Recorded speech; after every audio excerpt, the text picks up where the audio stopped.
আসসালামু আলাইকুম বন্ধুরা। ২০২৪ সালের শুরুর দিকে নরওয়ের বিশাল পাহাড়ে ঘেরা শীতল সমুদ্রের মাঝে একটা বিলাসবহুল ইয়ট ভেসে বেড়াচ্ছিল। সেখানে একজন দুজন নয়, প্রায় ১৫ জন বিলিয়নিয়ার বিজনেসম্যান যাচ্ছিল একটা দাতব্য সংস্থার উদ্বোধনী অনুষ্ঠানে। কিন্তু হঠাৎ করে মাঝ সমুদ্রে এই জাহাজ থেকে একজন মহিলা পড়ে যায় শীতল পানিতে। সাথে সাথে সার্চ অপারেশন শুরু হয়ে যায়, কিন্তু অবাক করার ব্যাপার হলো এই ইয়টে যে কয়জন লোক ছিল তারা সবাই সহি সালামতে আছে। তাহলে সমুদ্রে পড়লটা কে? সে কি পড়ে গিয়েছিল, নাকি কেউ ফেলে দিয়েছে? এটা কি কোনো ভুতুড়ে ঘটনা, নাকি এর পেছনে রয়েছে কোনো ভয়ঙ্কর খুনির তীক্ষ্ণ চাল? তো চলুন সেটাই জেনে আসা যাক। গল্পের শুরুতে আমরা লরা নামের একজন সাংবাদিককে দেখতে পাই, যে কিনা তার অফিসে এসেছিল। এখানে লরার সাথে তার ম্যানেজার রোজি দেখা করে। আসলে সম্প্রতি লরা এমন একটা কেসের তদন্ত করছিল যেখানে একটা মেয়ে তাকে গুরুত্বপূর্ণ কিছু ইনফরমেশন দিতে চেয়েছিল, কিন্তু সন্ত্রাসীরা সেই মেয়েটাকে লরার সামনে পানিতে ডুবিয়ে মেরে ফেলে। এই কারণে লরা বেশ কয়েকদিন হলো বেশ ডিপ্রেশনে রয়েছে। তাই রোজি তাকে কয়েকদিনের জন্য ছুটি নিতে বলে, কিন্তু তখনই লরা নতুন একটা নিউজ পেয়ে যায় কভার করার জন্য। আসলে নরওয়ের অনেক বড় একটা শিপ বিল্ডিং কোম্পানির মালিক অ্যানা লিংস্ট্যাড নামের একজন মহিলা ভয়ঙ্কর ক্যান্সারে আক্রান্ত হয়ে গেছে। সে খুব বেশি দিন বাঁচবে না বলে তার হাজব্যান্ড রিচার্ড অ্যানার নামে একটা দাতব্য সংস্থা প্রতিষ্ঠা করতে যাচ্ছে, যেখানে অ্যানা তার সম্পত্তির সকল অংশ দান করে দেবে, যাতে করে গরিব ক্যান্সারে আক্রান্ত রোগীরা ভালো চিকিৎসা পেতে পারে। আর এই দাতব্য সংস্থার প্রতিষ্ঠা উপলক্ষে রিচার্ড তার এক আলিশান প্রাইভেট ইয়টে একটা পার্টি রেখেছিল, যেখানে তারই সকল বিলিয়নিয়ার বন্ধুরা আমন্ত্রিত অতিথি ছিল, কারণ তারাও এই সংস্থায় বিপুল পরিমাণে দান করে গরিব মানুষদের সেবা করার সিদ্ধান্ত নিয়েছিল। আর তারা লরাকেও এই পার্টিতে আমন্ত্রণ জানিয়েছিল, কারণ লরা ছিল বর্তমান সময়ের একজন অ্যাওয়ার্ড উইনিং সাংবাদিক। আসলে রিচার্ড চাচ্ছিল যে তাদের এই দাতব্য সংস্থার নাম পুরো বিশ্বে ছড়িয়ে দিতে। তো যাই হোক, এসব কথা শুনে রোজি লরাকে অনুমতি দিয়ে দেয় এই সংবাদ কভার করার জন্য। এরপর আমরা দেখতে পাই যে লরা একটা স্পিড বোটে করে সে আলিশান ইয়টে পৌঁছে গেছে সংবাদ সংগ্রহ করার জন্য। শুরুতে আমন্ত্রিত সকল অতিথিদের জুতা মোজা সবকিছু খুলে সাইডে রেখে দেয়া হয়, আর তাদেরকে দেয়া হয় ইয়টে পরার জন্য আলাদা এক ধরনের জুতো। আর এখানে লরার সাথে দেখা হয় ডক্টর মেহতার। তিনি ছিল নরওয়ের অনেক বিখ্যাত একজন ক্যান্সার স্পেশালিস্ট। তিনি একাধারে রিচার্ডের বন্ধু এবং তাদের ফ্যামিলি ডক্টর ছিল, আর এখন অসুস্থ অ্যানার চিকিৎসার সকল দায়িত্ব ছিল ডক্টর মেহতার। তো যাই হোক, এখানে বিভিন্ন বিলিয়নিয়ারদের মাঝে লরা বেশ অস্বস্তি বোধ করছিল। তখনই সে দেখতে পায় যে এখানে ফটো সাংবাদিক হিসেবে তার এক্স বয়ফ্রেন্ড বেনকেও আমন্ত্রণ করা হয়েছে। বেনকে দেখে লরা কিছুটা বিরক্ত হয়, কিন্তু তবুও পরিচিত কাউকে পেয়ে তার বেশ ভালোই লাগে। তো এক পর্যায়ে বেন তো তাকে বলেই ফেলে যে তোমাকে দেখে মনে হচ্ছে আমাদের মাঝে এখনো কিছু ভালোবাসা অবশিষ্ট রয়েছে। লরা সরাসরি বলে দেয় যে না, কিচ্ছু নেই, আর কখনো ভালোবাসা জন্মও নেবে না। তো এইসব কিছুর পরে ইয়টের একজন ক্রু তাদের সবাইকে বিশ্রাম নেবার জন্য এক একজনের প্রাইভেট রুম দেখিয়ে দিতে থাকে। এখানে লরা ইয়টের ৮ নাম্বার কেবিনটা পেয়ে যায়, আর নিজের কেবিনে ঢুকে লরা যখন বিশ্রাম নিচ্ছিল তখনই ফাইনালি ইয়টটা রওনা দেয় গভীর সমুদ্রের উদ্দেশ্যে। এটা এক অসাধারণ দৃশ্য ছিল। তাই লরা ইয়টের বেলকনিতে এসে সমুদ্র দেখতে থাকে, আর তখনই সে খেয়াল করে যে তার পাশের কেবিনের বেলকনিতে কেউ সিগারেট খাচ্ছে। শুধু তাই নয়, সেই সিগারেটের অবশিষ্ট অংশ লরার বেলকনিতে চলে আসছিল। তাই সে সিগারেটের অংশগুলো তুলে নিজের ডাস্টবিনে ফেলে দেয়। এদিকে আমরা সকল বিলিয়নিয়ারদের একসঙ্গে বসে আড্ডা দিতে দেখতে পাই, যেখানে ফাইনালি সকলের সামনে রিচার্ড নামের সেই লোকটা চলে আসে, যে ছিল অ্যানার হাজব্যান্ড। এখানে রিচার্ড সবাইকে ধন্যবাদ জানায় তার এই ফাউন্ডেশনের উদ্বোধন উপলক্ষে এখানে আসার জন্য। আর সে সবাইকে সারপ্রাইজ দিতে ইন্ট্রোডিউস করে ড্যানি নামের একজন বিখ্যাত সিঙ্গারের সাথে। আসলে ড্যানি অনেকটা লেট করে ফেলেছিল বলে সে একটা স্পিড বোট নিয়ে ইয়টে পৌঁছে যায়। সবাই তাকে স্বাগত জানায়, আর এইসব কিছুর মধ্যে বেন সকলের ছবি তুলতে থাকে। তো সবাই মিলে আড্ডা দিয়ে শেষে রিচার্ড সবাইকে খাওয়া দাওয়া করতে ডাইনিং টেবিলে ডেকে পাঠায়। আর এই কথা শুনে লরা নিজের ঘরে এসে বেশ সাজুগুজু করে ডিনারের জন্য বেরিয়ে পড়ে। কিন্তু তখনই সে খেয়াল করে যে তার পেছনে বেন অন্য একটা মেয়েকে তার তোলা ছবি দেখাতে দেখাতে ডাইনিং রুমেই যাচ্ছিল। বেনকে এমন অবস্থায় দেখে লরা লজ্জা পেয়ে তার পাশেরই একটা কেবিনে ঢুকে পড়ে, আর এটা ছিল 10 নাম্বার কেবিন, অর্থাৎ লরার পাশের কেবিন, যেখানে ঢুকতে সে একটা মেয়েকে দেখতে পায়। আর মেয়েটা খুবই অপ্রস্তুত হয়ে দ্রুত বাথরুমে চলে যায়। লরা ভুলবশত এই রুমে ঢোকার জন্য মেয়েটার কাছে ক্ষমাও চেয়ে নেয়, কিন্তু মেয়েটা কোনো রেসপন্সই করে না। তাই ফাইনালি লরা খাবার খেতে ডাইনিং টেবিলে চলে যায়। সেখানে তাদের সামনে অনেক দামি দামি খাবার সার্ভ করা হয়েছে। তারা সবাই বেশ মজা করে খাওয়া দাওয়া করে। আর তারপর লরা চলে যায় অ্যানা নামের সেই ক্যান্সার আক্রান্ত মহিলার কাছে, যিনি মূলত এই ফাউন্ডেশনের প্রতিষ্ঠাতা। অ্যানা লরাকে বলে যে আমি তোমাকে এখানে ডেকে পাঠিয়েছি কারণ আমি চাই আমার এই ফাউন্ডেশনে সারা পৃথিবী থেকে মানুষ সাহায্য করুক। সকল অসহায় দরিদ্র মানুষের চিকিৎসা সেবা যেন নিশ্চিত হয়, এইসব কিছুই আমি চাই। এইসব কিছু বলতে বলতে অ্যানা প্রচণ্ড কাঁদতে শুরু করে। লরা ডক্টর মেহতাকে ডেকে আনতে চায়, কিন্তু অ্যানা বলে কোনো দরকার নেই, আমি ঔষধ খাওয়া ছেড়ে দিয়েছি। আমি আর ক্যান্সারের সাথে লড়াই করতেই চাই না। আমি জানি আমি বাঁচব না, তাই এই ফাউন্ডেশনের উদ্বোধন উপলক্ষে আমি একটা ভাষণ লিখেছি। তুমি প্লিজ একটু পড়ে দেখবে কেমন হয়েছে। তো লরা সেই স্পিচ পেপারটা পড়তে গিয়ে দেখতে পায় যে অ্যানা উদ্বোধনের দিন তার আয়কৃত সকল সম্পত্তি এই ফাউন্ডেশনে দান করে দেবে। শুধু তাই নয়, সে এই ফাউন্ডেশনের দায়িত্ব এমন কাউকে দেবে যারা তার হাজব্যান্ড রিচার্ডের চেয়েও অনেক বেশি যোগ্য এবং যাদের মূল উদ্দেশ্যই হলো মানুষকে সাহায্য করা। এইসব ব্যাপারে অ্যানা আগামীকাল লরার সাথে আরও বিস্তারিত কিছু আলোচনা করতে চায়। তাই আজকের মতো স্পিচ পেপারটাকে সে একটা বইয়ের ভেতরে রেখে লরাকে বিদায় জানায়। এরপর লরা নিজের রুমে যাবার সময় আবারও বেনের দেখা পায়। এখানে বেনকে দেখে মনে হচ্ছিল যে সে লরার সাথে তাদের পুরনো সম্পর্কটা আবারও ঠিকঠাক করতে অনেক আগ্রহী, কিন্তু লরা তাকে একদমই পাত্তা দিচ্ছিল না। তো যাই হোক, এখন রাতের বেলা লরা যখন গভীর ঘুমে আচ্ছন্ন, তখনই সে দুঃস্বপ্নে সেই মেয়েটাকে দেখতে পায় যাকে তার সামনেই পানিতে ডুবিয়ে মারা হয়েছিল। এইসব কিছু দেখে হঠাৎই তার ঘুম ভেঙে যায়, আর তখনই সে তার পাশের 10 নম্বর কেবিন থেকে একটা মেয়ের চিৎকারের আওয়াজ শুনতে পায়। সে বুঝতে পারে যে মেয়েটাকে হয়তো মারধর করা হচ্ছে, তাই স্পষ্টভাবে শোনার জন্য সে বেলকুনিতে চলে যায়। আর তখনই বেলকুনি থেকে সেই মেয়েটাকে সমুদ্রে ফেলে দেয়া হয়। লরা সেখানে মেয়েটার রক্তমাখা হাতের ছাপও দেখতে পায়, তাই সে সাথে সাথে ক্রু মেম্বারদেরকে কল করে সব কিছু জানিয়ে দেয়। আর মুহূর্তের মধ্যে জাহাজ থামিয়ে চারপাশে সার্চ অপারেশন শুরু করে দেয়া হয়, আর কোস্টগার্ডকে ফোন করে এখানে ডেকে পাঠানো হয়। মুহূর্তের মধ্যে জাহাজের নিরাপত্তা কর্মীরা তৎপর হয়ে ওঠে, কিন্তু তারা যখন জানতে পারে যে কেবিন নাম্বার 10 থেকে কেউ সমুদ্রে পড়ে গেছে, তখন তারা বেশ অবাক হয়ে যায়। আর তাছাড়াও ততক্ষণে জাহাজের সকল অতিথিরা জেগে গিয়েছিল। আর অবাক করার ব্যাপার হলো, অতিথিদের মধ্যে সবাই সহি সালামতে ছিল, তাহলে সমুদ্রে পড়লোটা কে?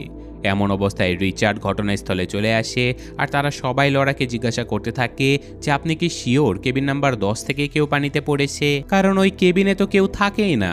এইসব কথা শুনে লরা সবাইকে বলে যে বিশ্বাস করুন, আমি সত্যি কথা বলছি যে একটা মেয়ে সমুদ্রে পড়ে গেছে, তার রক্তমাখা হাতের ছাপ আমার বারান্দায় আছে।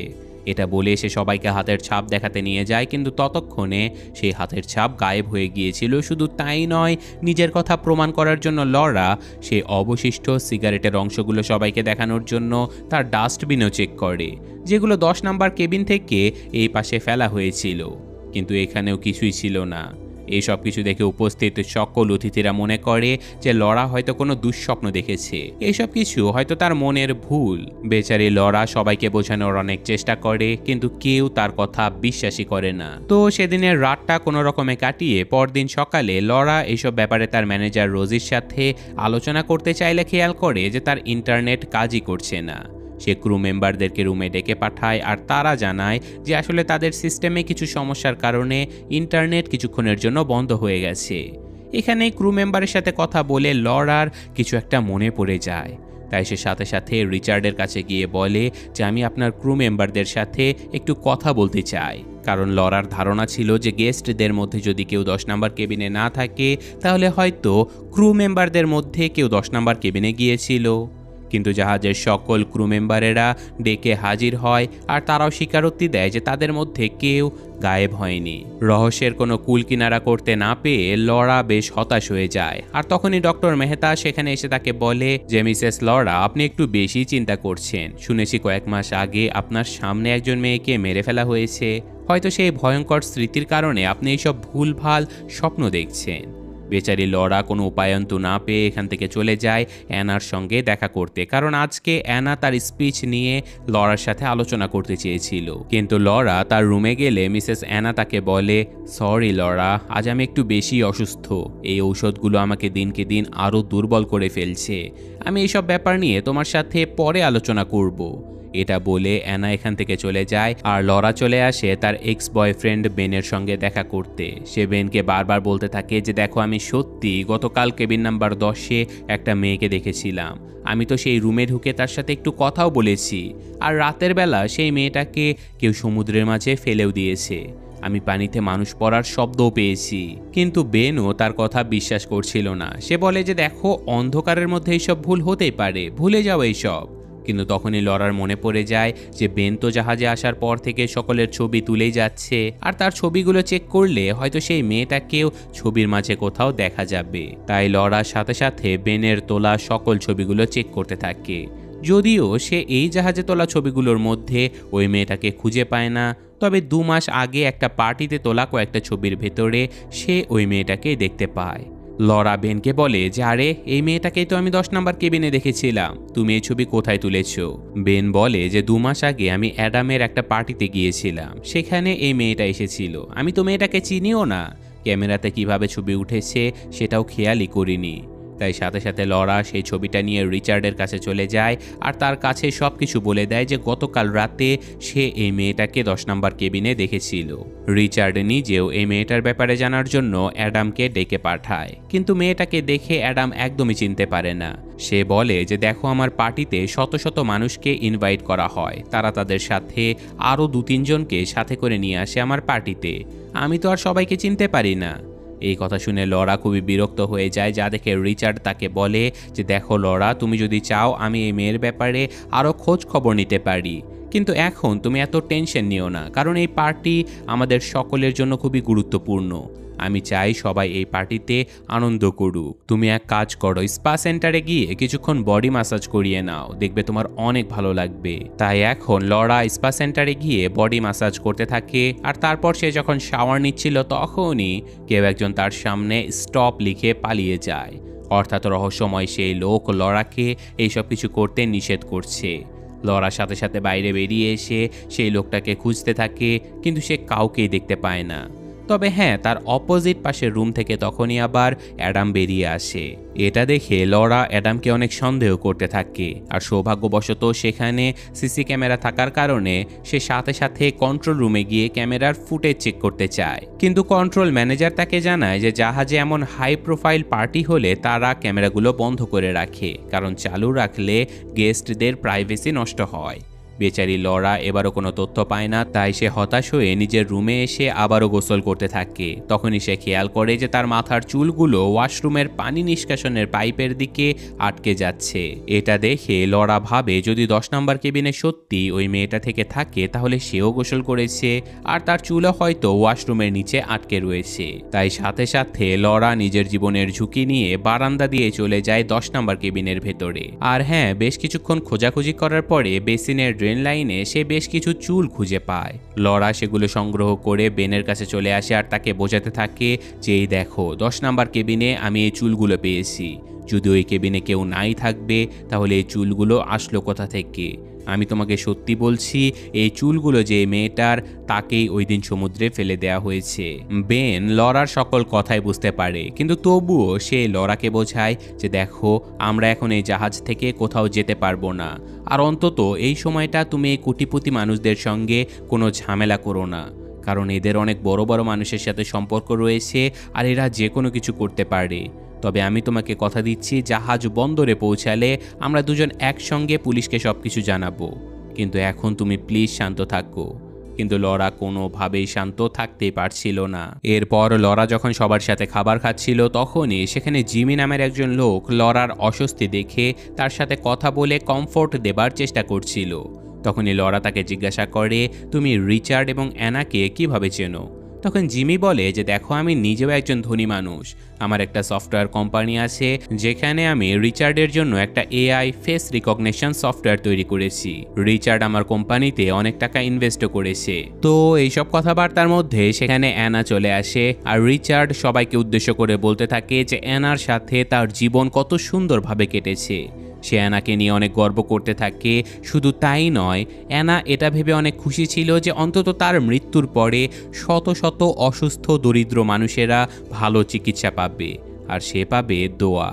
এইসব কথাবার্তা শেষে রাতের বেলা তারা একটা গানের আসরের আয়োজন করে, যেখানে ড্যানি বেশ কয়েকটা গান গাওয়ার পরে অ্যানাকে বলে, অ্যানা, তোমার লাস্ট বার্থডেতে তুমি যে গানটা গেয়েছিলে সেটা আরেকবার গেয়ে শোনাও তো। কিন্তু বেচারি অ্যানা ছিল অনেক অসুস্থ, তাই সে গান না গেয়ে এখান থেকে চলে যায়। আর এখন পরদিন সকালে জাহাজ যখন সমুদ্রের মাঝামাঝি পৌঁছে গিয়েছিল, তখনই জাহাজের অনেকে একটা ছোট স্পিড বোটে করে সমুদ্র ঘোরার জন্য বেরিয়ে পড়ে।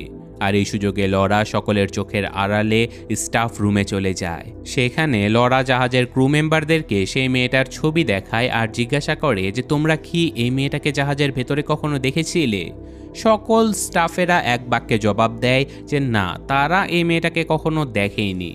কিন্তু তবুও লরা সেই ছবিটা তাদেরকে দিয়ে বলে যে তোমরা প্লিজ বাকি সবাইকে ছবিটা দেখিয়ে একবার জিজ্ঞাসা করিও তারা দেখেছে কি না। এইসব কথা বলে লরা যখন নিজের কেবিনে ফিরে আসতে যাচ্ছিল, তখনই তার সাথে ডক্টর মেহতার দেখা হয়ে যায়, যাকে দেখে লরার সন্দেহ হতে থাকে। সে দ্রুত নিজের কেবিনে চলে যায়, আর কেবিনের দরজা খোলা ছিল বলে লরার মনে হতে থাকে হয়তো ডক্টর মেহতা তার কেবিনে ঢুকেছিল। তাই সে দ্রুত সেই মেয়েটার খুঁজে পাওয়া চুলের অংশগুলো নিরাপদে তার একটা জ্যাকেটের পকেটে রেখে দেয়। কিন্তু তখনই সে তার মেঝেতে একটা বোতাম পড়ে থাকতে দেখে, যেটা তার সন্দেহ আরও বাড়িয়ে দেয় যে হয়তো ডক্টর মেহতা সত্যিই তার রুমে এসেছিল। তো যাই হোক, এরপর সমুদ্র থেকে অতিথিরা সবাই জাহাজে ফিরে চলে আসে। আর এই সব কিছু জাহাজের দোতলা থেকে লরা খুবই ভালোভাবে লক্ষ্য করতে থাকে। সে দেখতে পায় যে জাহাজের ডেকে বেন একটা মেয়ের ছবি তুলছে, আর তার উপরতলা থেকে ক্যাপ্টেন পুরো জাহাজটাকেই দেখছে। এরই মধ্যে বেন এবং অতিথিরা সবাই নিচতলা থেকে যে যার রুমে চলে যায়। কিন্তু লরা যেটা দেখতে পায়নি তা হলো তার পেছন থেকে কেউ একজন তার উপরে নজর রাখছিল। আর কিছু বুঝে ওঠার আগে কেউ একজন লরাকে ধাক্কা দিয়ে নিচে ফেলে দেয়। তবে সৌভাগ্যবশত লরা সুইমিং পুলের মধ্যে পড়ে যায়, কিন্তু সেই রহস্যময় লোকটা পুলের কভারটাও লাগিয়ে দেয় যাতে করে লরা পানিতে ডুবে মারা যায়। কিন্তু সৌভাগ্যবশত পুলের পাশেই হেইডি তার গ্রুপের সঙ্গে আড্ডা দিচ্ছিল, তাই সে দ্রুত লরাকে দেখা মাত্রই তাকে বাঁচিয়ে নেয়। এরপর লরা ক্যাপ্টেনকে বলতে থাকে, তুমি কি দেখেছিলে কে আমাকে ধাক্কা দিয়েছে? কিন্তু ক্যাপ্টেন বলে যে ম্যাম, আমি এইসব কিছু হবার আগেই ভেতরে চলে গিয়েছিলাম। লরাকে যে ধাক্কা দেয়া হয়েছে এই ব্যাপারটা কেউ বিশ্বাসই করছিল না। সবাই ভাবছিল যে লরা হয়তো পা পিছলে নিচে পড়ে গেছে। এইসব কথার মধ্যে সেখানে থাকা ডক্টর মেহতার শার্টের একটা বোতাম ছেঁড়া দেখতে পায় লরা। সাথে সাথে তার মনে পড়ে যায় যে সে তার ঘরে এমন একটা শার্টের বোতাম কুড়িয়ে পেয়েছিল। তাই সে ডক্টরকে বলে, আপনি আমার ঘরে কেন গিয়েছিলেন? আপনার শার্টের বোতাম আমার ঘরের মেঝেতে পড়েছিল, আমি এক্ষুনি দেখাচ্ছি সেটা। কিন্তু ততক্ষণে লরার পরা সেই জ্যাকেটটা ধোয়ার জন্য ওয়াশিং মেশিনে দিয়ে দেয়া হয়েছিল। সে তার জ্যাকেটের পকেটে থাকা জিনিসপত্রগুলো খুব ভালোভাবে খুঁটিয়ে দেখতে থাকে, কিন্তু সেখানে ওই মেয়েটার চুল আর কুড়িয়ে পাওয়া বোতামের প্যাকেটটা ছাড়া সবই ছিল। অর্থাৎ কেউ একজন প্ল্যান করে লরাকে মারতে চাচ্ছে। এই সব কিছু দেখে লরা বেনের উপরে প্রচণ্ড রেগে যায়, কারণ সেই চুলগুলোর কথা একমাত্র বেনই জানত। বেন লরার কাছে বারবার ক্ষমা চাইতে থাকে, কারণ হ্যাঁ, সে সত্যি সবাইকে বলেছিল যে লরা পাগল নয়, ওর কাছে প্রমাণ রয়েছে যে কেবিন নাম্বার 10-এ কোনো মেয়ে ছিল। সেই মেয়ের চুলও সে খুঁজে পেয়েছে।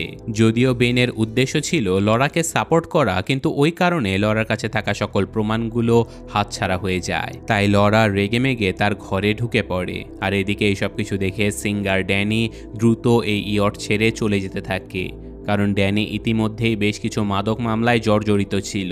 আর এই ইয়টে এখন মানুষকে মারার মতো গুজব এবং সাংবাদিকের উপরে হামলাও হচ্ছে। তাই সে কোনো ঝামেলাতে জড়াবে না বলে দ্রুত এখান থেকে চলে যায়। কিন্তু ড্যানির চলে যাওয়াতে ইয়টের বাকি লোকেরা উল্টে লরাকেই দোষারোপ করতে থাকে। তারা বলে যে তোমার পাগলামোর কারণে আজকে ড্যানি চলে গেল, আমাদের সকল আনন্দ মাটি করে দিচ্ছ তুমি। লরা তো অবাক হয়ে যায়। সে বলে, আরে আমার উপরে প্রাণঘাতী হামলা হলো, আর এরপর ড্যানি পালিয়ে যাচ্ছে। আপনাদের তো ড্যানিকে জিজ্ঞাসাবাদ করা উচিত, আপনারা আমাকে কেন দোষ দিচ্ছেন? কিন্তু কেউই লরার কথা শুনছিল না।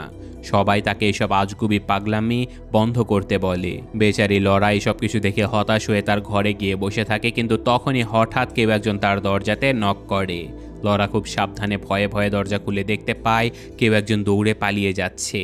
লরা দ্রুত তার পিছু করতে থাকে, আর এভাবে ধাওয়া করতে করতে তারা জাহাজের ইঞ্জিন রুমে সবার আড়ালে চলে আসে। আর এবার লরা যা দেখতে পায় তাতে তার মাথায় রীতিমতো আকাশ ভেঙে পড়ে, কারণ তার সামনে সেই মেয়েটা দাঁড়িয়েছিল যাকে সে কেবিন নাম্বার 10-এ দেখতে পেয়েছিল। অর্থাৎ মেয়েটা মারা যায়নি। আর এখন মেয়েটাও এই কথা স্বীকার করে যে দেখো আমি বেঁচে আছি, এখন তোমার এইসব অনুসন্ধান বন্ধ করো, নয়তো ওরা তোমাকে মেরে ফেলবে। লরা বলে যে কারা মারবে, কারা আমাকে ধাক্কা দিয়ে পুলে ফেলেছিল, কিন্তু মেয়েটা কিছুই বলে না। তাই ধস্তাধস্তি করতে গিয়ে লরা দেখতে পায় যে এই মেয়েটা আসলে আর কেউ নয়, সে ছিল অ্যানা, যে কিনা নকল চুল লাগিয়ে ছদ্মবেশে ছিল। এটা দেখে অ্যানা রেগে গিয়ে শুধু বলে যে তুমি কেন এমনটা করলে, আর সাথে সাথে লরাকে মেরে সে অজ্ঞান করে ফেলে। তারপর অ্যানা লরাকে জাহাজের একদম নিচে পরিত্যক্ত স্টোর রুমে বন্ধ করে রেখে চলে যায়। এদিকে জাহাজটা ধীরে ধীরে পৌঁছে যায় নরওয়ের এক বন্দরের কাছে, আর স্টোর রুমে বন্দি লরার ততক্ষণে জ্ঞানও ফিরে আসে। সে এখান থেকে বেরোনোর চেষ্টাও করে, কিন্তু পারে না। তখনই লরা ভাবতে থাকে যে অ্যানা তার সাথে এমনটা কেন করবে। আর তাছাড়াও অ্যানার উপরে তার সন্দেহ হতে থাকে, কারণ প্রথম দিন যখন সে অ্যানার সাথে দেখা করেছিল তখন অ্যানা তাকে বলেছিল যে সে ঔষধ খাওয়া ছেড়ে দিয়েছে, সে আর ক্যান্সারের সাথে লড়াই করতে চায় না। এমনকি সে পরদিন তার সাথে উইলের ব্যাপারে বিস্তারিত আলোচনা করতে চেয়েছিল। কিন্তু দ্বিতীয় দিন লরা যখন অ্যানার সাথে দেখা করতে যায় তখন হঠাৎ অ্যানা তাকে বলল যে ঔষধ খাওয়ার কারণে সে দুর্বল অনুভব করছে, আর সে উইলের ব্যাপারে তার সাথে কোনো কথাও বলল না। এমনকি ড্যানি যেদিন অ্যানার কাছ থেকে তার প্রিয় গানটা শুনতে চাইলো, অ্যানা কিন্তু গানের একটা লাইনও গাইতে পারেনি। তার মানে কি এই মহিলাটা অ্যানা নয়, বরং অ্যানার ছদ্মবেশ নিয়ে থাকা অন্য কেউ। এইসব কিছু ভাবতে ভাবতে অ্যানা চলে আসে লরার সাথে দেখা করতে। আর এবার লরা তার কাছে অনুরোধ করে জানতে চায় যে এসব হচ্ছেটা কি, কে তুমি, অ্যানা কোথায়। আর ফাইনালি অ্যানা নামের এই ছদ্মবেশী মহিলাটা সবকিছু খুলে বলে। আসলে রিচার্ড যখন জানতে পারে যে তার অসুস্থ স্ত্রী অ্যানা তার সকল সম্পত্তি এই ফাউন্ডেশনে দান করে দেবে এবং তাকে ফাউন্ডেশনের কোনো পদেও রাখবে না, তখন সে তার বন্ধু জিমির তৈরি করা সেই এআই ফেস রিকগনিশন সফটওয়্যার দিয়ে অ্যানার মতো দেখতেই হুবহু একজন মানুষকে খুঁজে বের করে। আর সেই মেয়েটাই হলো এই মেয়েটা, যার নাম ক্যারি। ক্যারি আসলে অনেক গরিব ছিল, তার একটা মাত্র মেয়ে ছিল যাকে ভালো একটা জীবন দেবার জন্য সে অনেক স্ট্রাগল করছিল। তখন রিচার্ড তার সাথে যোগাযোগ করে আর তাকে অনেক টাকার অফার করে, বিনিময়ে শুধু তার চুল ফেলে দিয়ে অ্যানার ছদ্মবেশ নিতে হবে, আর সেই উইলে সাইন করে সকল সম্পত্তি ফাউন্ডেশনে না দিয়ে সেগুলো রিচার্ডকে দিয়ে দিতে হবে। তাই সামান্য কিছু টাকার জন্য ক্যারি অ্যানার ছদ্মবেশ নিয়ে সকলের সামনে ঘুরে বেড়াচ্ছিল। এইসব কথা শুনে লরা তাকে সাবধান করে দিয়ে বলে যে তোমার কি সত্যিই মনে হয় রিচার্ড তোমার কাছ থেকে সকল সম্পত্তি লিখে নিয়ে তোমাকে চলে যেতে দেবে? আমাকে বিশ্বাস করো, রিচার্ড কিন্তু তোমাকেও মেরে ফেলবে। ও নিজের কুকর্মের কোনো প্রমাণ এই দুনিয়াতে রাখবে না। এই কথার সাথে ক্যারিও একমত হয়, আর এখানেই খুলে যায় গল্পের প্রধান রহস্য। আসলে যেদিন রাতে লরা সমুদ্রে কাউকে পড়ে যেতে দেখেছিল, সেদিন রাতে কেবিন নাম্বার 10-এ ক্যারি এবং রিচার্ড প্র্যাকটিস করছিল নিজেদের স্বামী স্ত্রী হিসেবে দেখানোর জন্য। কিন্তু হঠাৎই যখন সেই 10 নম্বর কেবিনে রিচার্ডের আসল স্ত্রী অর্থাৎ ক্যান্সারে আক্রান্ত অ্যানা ঢুকে পড়ে, সে তাদেরকে একসাথে দেখে অবাক হয়ে যায়। অ্যানা চিৎকার করতে শুরু করে দেয়, কিন্তু অ্যানাকে থামানোর জন্য রিচার্ড তাকে মেরে সেদিন সমুদ্রে ফেলে দিয়েছিল। অর্থাৎ ক্যারি এটা বুঝতে পেরেছিল যে হ্যাঁ, রিচার্ডের পথে যদি কেউ বাধা হয়ে দাঁড়ায় তাহলে সে তাকে মেরে ফেলতেই পারে, কিন্তু এখন তার কিছুই করার ছিল না।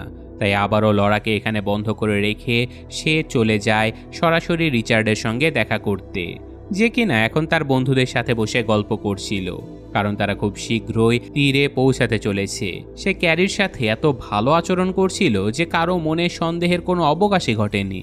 যাই হোক, এরপর সেখানে এক অসাধারণ ফায়ার ক্র্যাকার ফেস্টিভ্যালের আয়োজন করা হয়। সেখানে তারা পুরো আকাশ আতশবাজি দিয়ে ঢেকে ফেলেছিল, কিন্তু এখানে বেন খেয়াল করে যে এত বড় অনুষ্ঠানে সবাই উপস্থিত থাকলেও লরা এখানে ছিল না।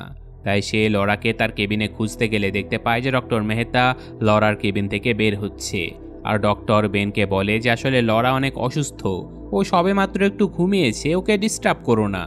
ডাক্তারের কথা মতো বেন লরাকে ডিস্টার্ব না করলেও তার মনে লরাকে নিয়ে অনেক চিন্তা হতে থাকে। এরপর ডক্টর লরাকে কোথাও খুঁজে না পেয়ে রিচার্ডকে জানায় যে লরাকে কোথাও খুঁজে পাওয়া যাচ্ছে না। আমি আর ক্যাপ্টেন জাহাজে অনেক খুঁজেছি, কিন্তু রিচার্ড বুঝতেই পারছিল না যে মাঝ সমুদ্রে একটা মেয়ে কোথায় যাবে। তো যাই হোক না কেন, রিচার্ড ডক্টরকে বলে যে এত কিছু আমি জানি না, তোমরা লরাকে খুঁজে বের করে ওকে দ্রুত মেরে ফেলো, আমি আর কোনো ঝামেলা চাই না। ডক্টর এই কথা শুনে ভয় পেয়ে যায়। সে বলে যে দেখো, অ্যানাকে না হয় ওভারডোজ দিয়ে ওর দ্রুত মৃত্যুর ব্যবস্থা আমি করে দিয়েছি, কারণ ও এমনিতেও মারা যেত, কিন্তু লরার মতো সুস্থ স্বাভাবিক একটা মেয়েকে আমি মারতে পারবো না, আমি কোনো কিলার নই। রিচার্ড তাকে মনে করিয়ে দেয় যে 3 বছর আগে সে কিভাবে ডক্টরকে অনেক টাকা দিয়ে হেল্প করেছিল। তাই আজকে ডক্টর বাধ্য হয়ে রিচার্ডের কথা মতো লরাকে মারতে রাজি হয়ে যায়। কিন্তু এইসব কিছু আবার ক্যারি শুনে ফেলে। তাই সে আজ রাতে রিচার্ড ঘুমিয়ে গেলে ছুটে চলে যায় লরার কাছে। সে লরাকে সবকিছু বলে দেয় যে আর 2 ঘন্টার মধ্যেই ইয়ট তীরে পৌঁছে যাবে।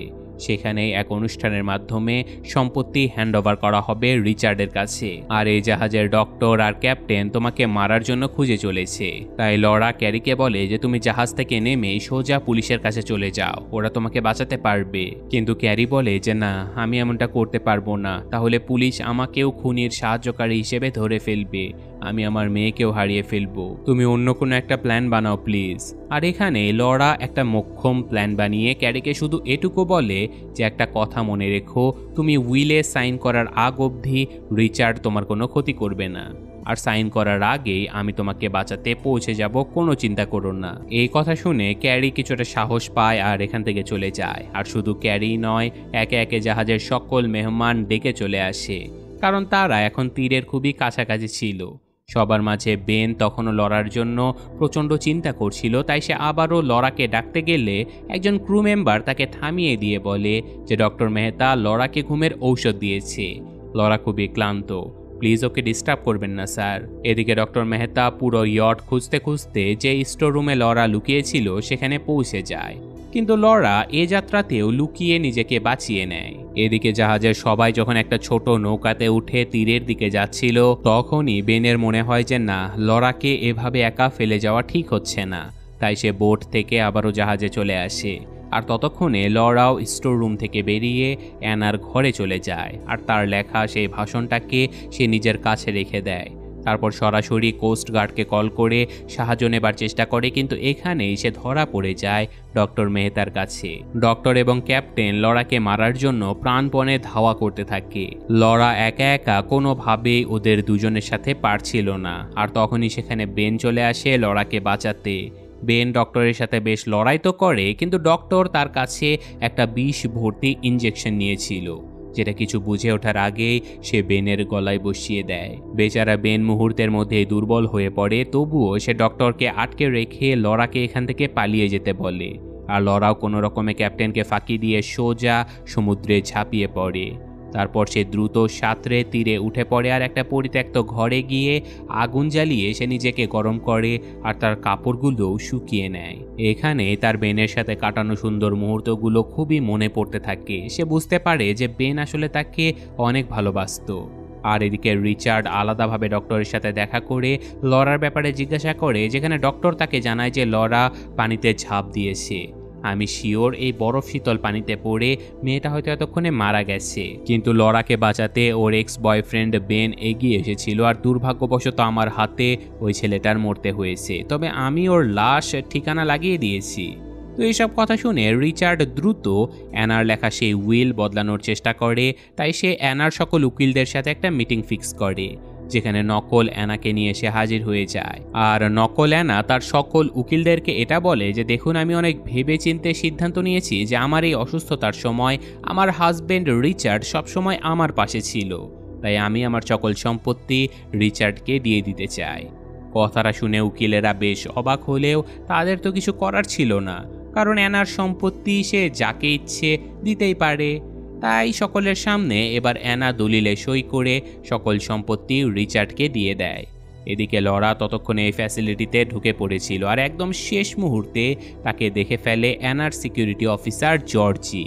আর এখানে লরা জর্জিকে সকল সত্য জানিয়ে দেয় যে এই অ্যানা আসলে নকল, আসল অ্যানাকে মেরে সকল সম্পত্তি নিজের নামে করার প্ল্যান করেছে রিচার্ড। জর্জের কাছে এসব কোনো কথাই বিশ্বাসযোগ্য মনে হচ্ছিল না, তাই লরা তাকে অ্যানার রেখে যাওয়া সেই ভাষণটা দেখায়। আর সে কথা দেয় যে আমি প্রমাণ করে দেব রিচার্ড অ্যানাকে মেরেছে, আর এখন যে অ্যানাকে তোমরা দেখছো এটা নকল অ্যানা।